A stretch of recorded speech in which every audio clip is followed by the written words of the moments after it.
This is going under a playlist dubbed His Royal Weird One. So look for it. Matter of fact, I don't really know what else we're gonna put in there, so just listen to the fucking video, right? But I'm gonna put in that playlist anyway. I'm gonna try to wrap it all up in this video. I say his role weird one because he's always, during the course of what he's had going on, always on some weird shit, you know? And it just kept getting weirder and weirder, you know? Like David Spade from Saturday Night Live, that era. And he's over there doing Saturday Night Live, you know? He did one skit about him. I don't know if it was Saturday Night Live. I think it was just him doing stand-up.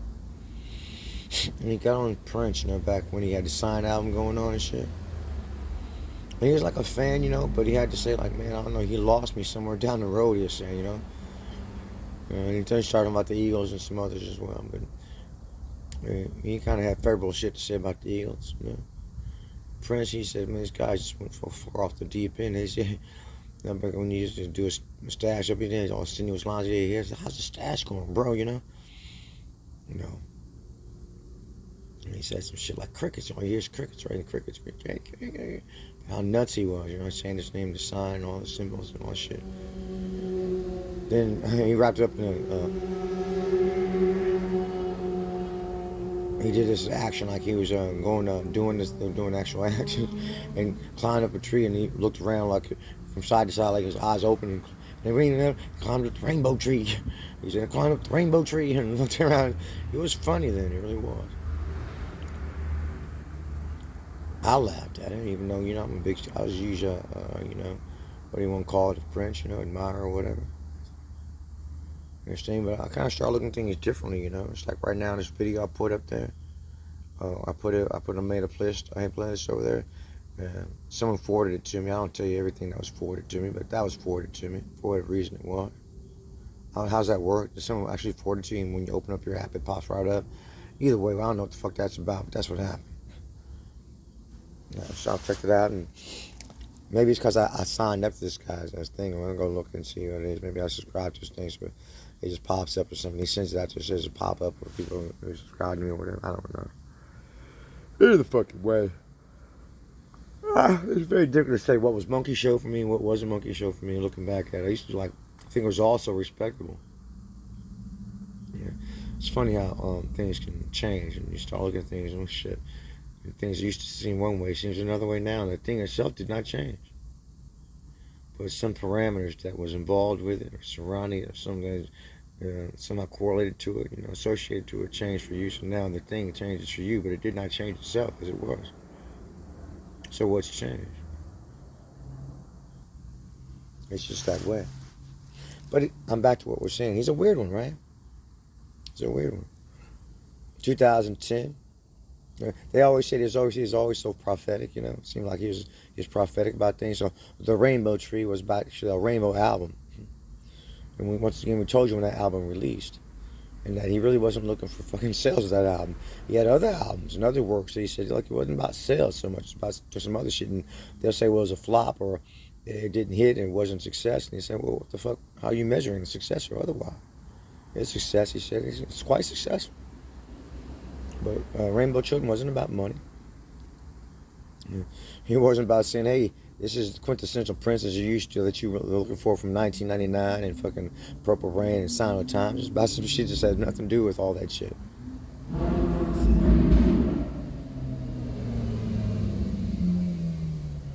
But, you know, where was he at, though, you know? And he told you his name was Sign. He told you what his name was. He said he's been asking. One day, he woke up in the middle of the night and he said, oh shit, and that's what his name was. But he woke up in the middle of the night, first of all, wondering, he's asking, who am I? What am I? Where am I? What the fuck? And he started getting answers. Did it take him that long? Why in the fuck was he going about in the arms of Orion back in the 80s?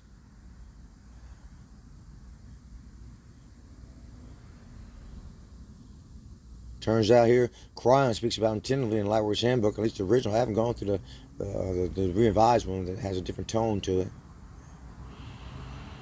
And he says, why did they call the artist the artist? And they moved on.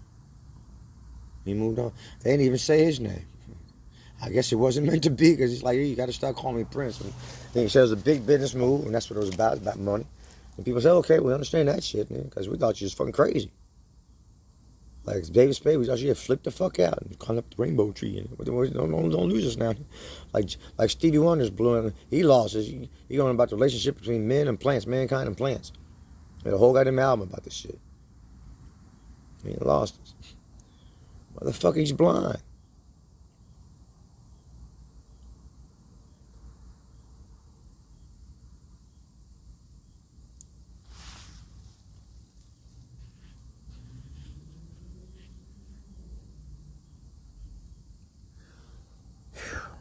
Anyway.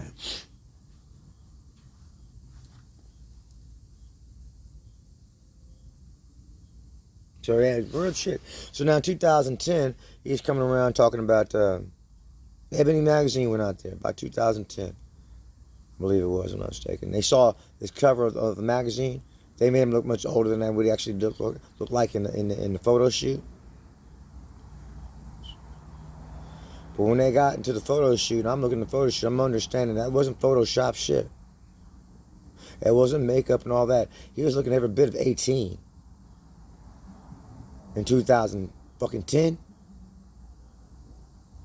The first thing they said, Ebony magazine went out there and we said, okay, they went out there and said he went to Paisley Park to do the interview or whatever. They went in and they said, what the fuck is going on, Prince? And he started explaining what was going on. And he said, okay, I've been reading and so forth, you know. Yeah, I even saw when he had something over there back when he came out, this the sign album or what it was, something he had on his website over there. And he showed you some books right there, stacked on top of the other stuff he was reading about. Solar system and all different little things like that. Those different, Bible and different stuff. So he'd been doing some reading, some research, and it turns out there's no reason why you can't slow down the process of aging by rearranging how the sun turns around, how the sun, we orbit the sun in 365. So is it really 365? And so on and so forth like that. Some very cryptic shit, which I guess was the best way to go with it, and just left that motherfucker with that. Left him with that. And shortly thereafter, you didn't see him walking around like that no more. When he was 60, looking 60, pushing 60, he lets you see that.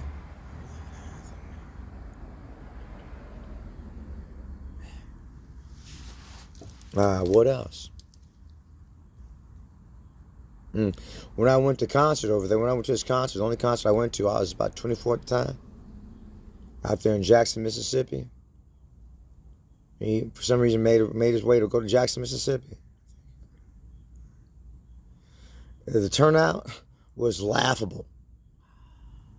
And my brother remarked upon it. He was there with me. He's like, man, this is like, what the hell? This is like a legend and everything. This is all that showed up.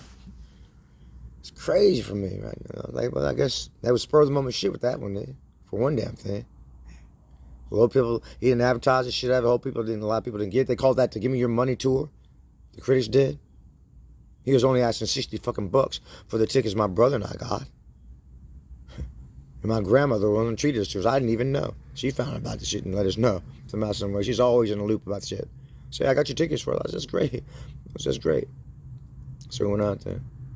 Yeah, Give Me Your Money tour. Meanwhile, this is off subject. Mick Jagger and the boys, the Stones, what it's left of Mick Jagger and Keith Richards, they got $10,000 for fucking reasonable fucking price seats someplace, for nice seats someplace over there in their fucking goddamn shit they did here not too long ago. And they wouldn't put them up there for shits and giggles, just doing it because it was selling. Yeah. But this is a Give Me Your Money fucking tour, right? For Prince. $60 to have really good seats to fucking that Jackson, Mississippi fucking concert. And he says, when he had that song out, God, One of Us, that covered by Joan Osborne.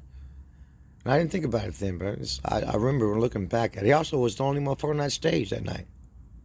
And I didn't think about that either. It's so weird how he just smooth did that shit. And then you see later on down the road, he started doing just that, Hey, just a one-man guitar, acoustic guitar.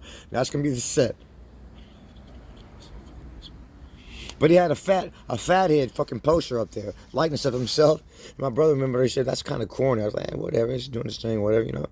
As we were waiting for him to show up, then he shows up, and I didn't catch it till fucking, I don't know why, he just fucking just smooth. Got that, didn't even fucking make an announcement, nothing. He was just on stage doing that goddamn thing by himself, had some backing tracks, went through the fucking motions, you know. He wasn't Madison Square Garden at all. But my brother said, that's a hell of a concert. I was like, I guess it is, but yeah, have you been looking at some of his videos and shit when he's like, look, I'm just going to bring it? He's like, they brought it. Hey, see, I had some fun, so whatever. I was like, that's great, though. It was great. But I didn't think about that fucking song, One of Us. But it's something that stood out to me. I didn't think about it until it was a while ago. I was just crazy about that song. Back with Joan Osborne, he did a cover of it because it really speaks to me. And he says, he's got some new. He said, we're doing some old ones. He said, well, now we're going to do a new one. And it says, this is one of us. And he says, have you thought about if God was one of us? He said, think about that one. And he pauses at one when you get home tonight.